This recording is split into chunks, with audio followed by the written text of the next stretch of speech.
Le 15 mars prochain, les cinéphiles vont retrouver Alexandra Lamy dans un nouveau long métrage.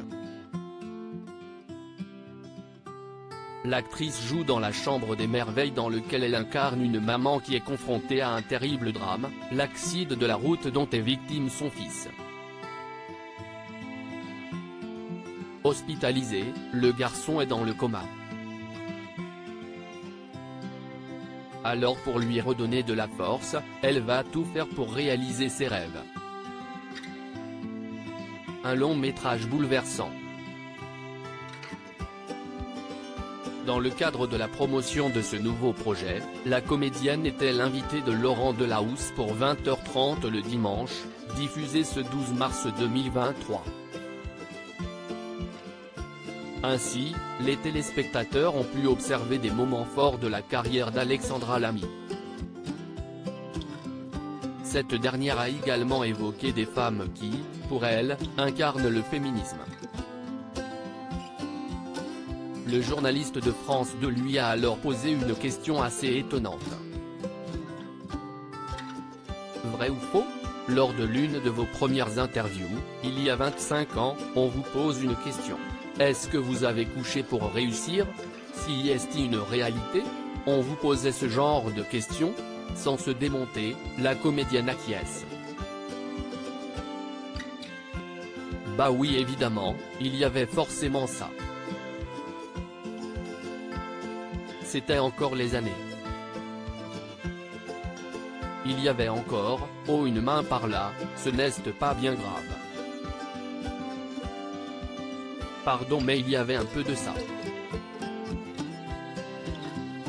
Alexandra Lamy, une actrice engagée des révélations choquantes. Si est-il pour ça aujourd'hui qu'il y a eu ce combat? Quand on parle de consentement. Ça a de plus en plus évolué, poursuit-elle. L'actrice, très engagée, n'hésite pas à réaliser des films ou téléfilms pour mettre en avant ses combats, comme dans Touché, le premier film qu'elle a réalisé. Pour nos confrères de Terra Femina, la comédienne était revenue sur ses engagements. Je suis très engagée contre les violences faites aux femmes, je travaille beaucoup avec des associations comme Résonante ou la Maison des Femmes, ce récit de victimes de violences sexuelles qui tente de remonter la pente m'a donc énormément parlé. Et j'ai décidé de me lancer sur ce projet en veillant à bien m'entourer. Toujours plus impliquée dans les combats pour l'égalité entre les hommes et les femmes, Alexandra Lamy souhaite faire passer des messages. Je me suis beaucoup investie pendant le premier confinement, en pensant à toutes ces femmes qui allaient se retrouver enfermées avec leur bourreau. On a travaillé avec la gendarmerie, les pharmacies, les commerces de proximité pour dire aux femmes que nous étions là.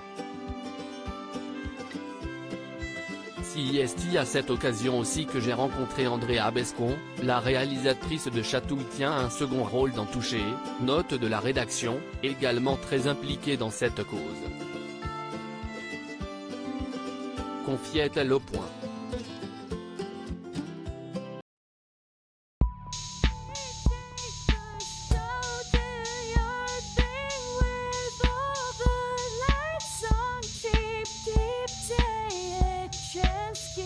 Keep